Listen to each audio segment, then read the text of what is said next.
Free की इस liquid का इस्तेमाल पूरे साल आप अपने तुलसी में कर सकते हैं और यकीन मानिए तुलसी जी की पत्तियां बिल्कुल हरी लश ग्रीन निकल कर के आती हैं इसके इस्तेमाल से। सर्दी हो या तेज गर्मी हो कभी भी नहीं सूखेंगी तुलसी और ये आजमाया हुआ नुस्खा है। आप ज़रूर इसका इस्तेमाल करके देखिए। वैसे तुलसी के पौधे को कोई बहुत हेवी खाद की ज़रूरत कभी भी नहीं पड़ती है क्योंकि ये खुद एक औषधीय पौधा है। देखिए इसके इस्तेमाल से मेरे तुलसी जी में तो सालों भर ग्रोथ होती रहती है, पत्तियां भी लश ग्रीन होती हैं। तुलसी जी के पौधे को कोई और बाहरी खाद की ज़रूरत ही नहीं होगी यदि आप इस खाद का इस्तेमाल करेंगे। खाद कह लीजिए या फिर आप यूँ कह लीजिए कि फ्री की एक औषधि है जो आपके तुलसी के पौधों को बिल्कुल स्वस्थ रखने में हेल्प करेगी। अभी जितनी सर्दियाँ पड़ रही हैं, यदि आपके यहाँ भी सर्दी बहुत तेज़ है और आप सोच रहे हैं कि तुलसी को कैसे बचाया जाए, तो इन ज़रूरी टिप्स का ध्यान रखिए, आपकी तुलसी बची रहेंगी। कई लोगों के मन में एक भ्रम सा है कि तुलसी का पौधा सर्दियों में सूखता ही है, ऐसी कोई बात नहीं है। हमारी तुलसी कभी भी नहीं सूखती सर्दियों में। आप देखिए सेम गमला, सेम पौधा आपको डेढ़ 2 महीने बाद भी सेम नज़र आएगा। चलिए अब स्टार्ट करते हैं कि सबसे पहले क्या करना है। ये जो करके दिखा रही हूँ ये है पिंचिंग। आप नाखून का इस्तेमाल ना करें। इसे बहुत सॉफ्टली अच्छे से तोड़ें। तुलसी के पत्तों को हाथ लगाने के पहले एक बार माफ़ी ज़रूर मांगें और इस तरीके से तोड़ने से पत्तियां नीचे की लश ग्रीन आएंगी। सालों भर इस क्रिया को करना है, यानी साल में 12 महीने 12 बार, मंथ में एक बार ज़रूर ऐसा किया करें। ऊपर से 2 पत्तियों को पिंच करते जाइए और देखिए नीचे वाली पत्तियां बहुत ही बड़ी और लश ग्रीन निकल करके आएंगी। पिंचिंग से हार्मोनल डेवलपमेंट में भी हेल्प मिलता है। इस तरीके से यदि मंजरियां निकल आई हैं, मंजरियों को हटा दीजिए। मंजरियां यदि पक जाएंगी तो वही बीज बन जाते हैं तुलसी के। वैसे मैं हरी हरी मंजरियां ही हटा देती हूँ, लेकिन आपको यदि बीज चाहिए तो आप पका सकते हैं। मंजरियों के और भी बहुत सारे उपाय हैं।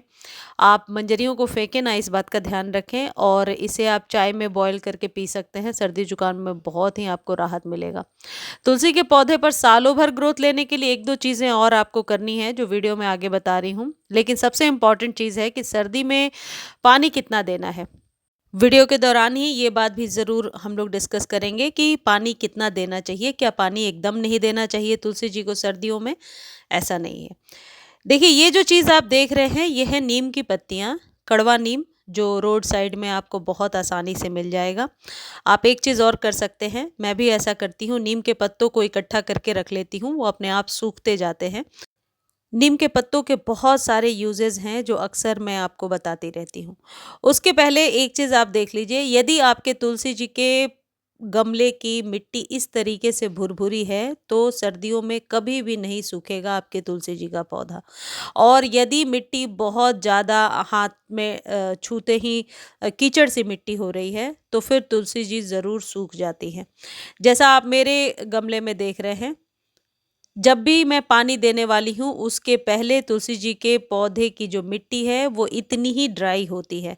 ये टच करके मैं सिर्फ इसलिए दिखा रही हूँ सॉइल को कि आप भी अपने गमले की सॉइल को टच कीजिए। यदि मिट्टी इतनी भुरभुरी है तो कभी भी ना काले कीड़े का अटैक होगा और ना ही पत्ते छोटे छोटे निकल करके आएंगे। कई लोग लिख रहे थे कि पत्ते खुलते ही नहीं है, बिल्कुल छोटे छोटे निकल करके आते हैं। वो सारी प्रॉब्लम पानी की वजह से ही होती है जब आप सर्दियों में लगातार पानी देते जाते हैं। यदि तुलसी जी में जल भी देते हैं आप तो छोटी लोटकी से जल दीजिए, बड़े लोटे से नहीं। पानी वीक में 2 बार ही दीजिए। आई एम श्योर आप इस चीज़ का वेट करेंगे कि सॉइल बिल्कुल ड्राई हो। जाहिर है आप 2 बार कहने का मकसद ही यही है कि सॉइल इस तरीके से ड्राई हो, तभी आप पानी दीजिए। उसमें आपको 2 दिन लगे, 3 दिन लगे या 4 दिन लगे। पानी की जगह पे क्या चीज़ इस्तेमाल करना है वीडियो में भी बता रही हूँ। और हाँ, तुलसी जी को ऐसा ना हो कि पानी देना बिल्कुल भी बंद कर दें, ऐसा बिल्कुल भी ना करें क्योंकि पानी के अभाव में भी तुलसी जी के पत्ते काले होकर सूखने लगेंगे। तो पानी का एक बैलेंस सर्दियों में ज़रूर बना कर रखें। ओस से बचाने के लिए यदि ऊपर से आप चुंदरी सा ढक देते हैं या यदि आप कर पाते हैं तो शाम के समय थोड़ा इसे अंदर रख लीजिए और मॉर्निंग में फिर बाहर निकालिए, तो तुलसी जी बहुत ज़्यादा स्वस्थ रहती हैं। अब आपको करना क्या है, एक मुट्ठी नीम के पत्ते ले लीजिए। 1 लीटर पानी में मैंने बॉयल करके इसे 1.5 ग्लास के करीब कर दिया है।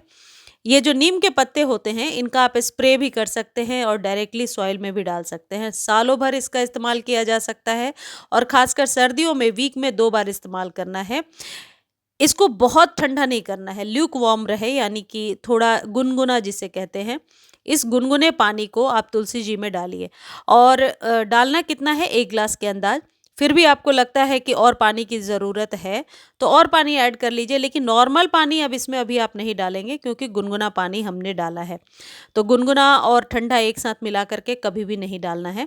ये नीम के पत्तों वाले पानी को ही दोबारा डालिए, अच्छे से तर कर दीजिए ताकि पूरी मिट्टी अच्छे से गीली हो जाए।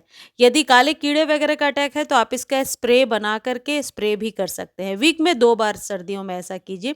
पूरी दिसंबर और जनवरी ऐसा करते रहिए। जब सर्दियाँ ख़त्म होने लगेंगी तो फिर आप अपने अकॉर्डिंग इसका इस्तेमाल कर सकते हैं। देखिए मेरे ये एक और तुलसी जी का पौधा है और ये बहुत ही स्वस्थ है। एक बहुत ही ऑब्वियस सी बात है कि तुलसी जी को आप धूप में ही रखेंगे क्योंकि सॉइल का सूखना ज़रूरी है। ऐसा ना हो कि ओस से बचाने के लिए यदि आप इसे अंदर रख देते हैं और धूप नहीं मिल पाता है, तब भी तुलसी जी का पौधा खराब हो जाएगा।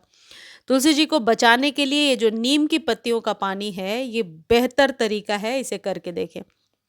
आप चाहें तो ऊपर से हल्दी का इस्तेमाल भी कर सकते हैं। यदि आपके गमले में चींटियाँ या कीड़े वगैरह हैं, तो हल्दी ऊपर से छिड़क के रात में छोड़ दीजिए। एक चीज़ ध्यान रखिए, हल्दी को छिड़कने के बाद आपको पानी नहीं डालना है।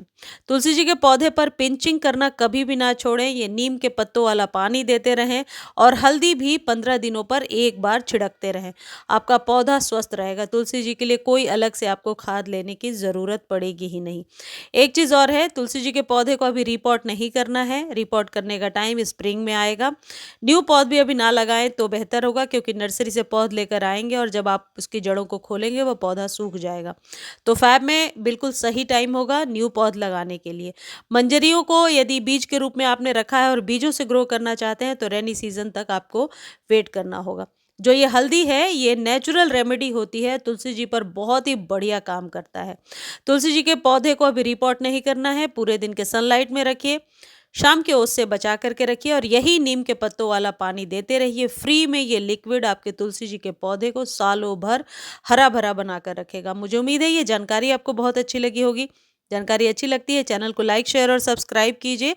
और हाँ, इस वीडियो को आप फेसबुक पर भी देख सकते हैं। फेसबुक पर देखने का लिंक डिस्क्रिप्शन में दिया हुआ है। वैसे मैं रिक्वेस्ट करूँगी एक बार जा कर के आप लोग फॉलो ज़रूर कर लीजिए।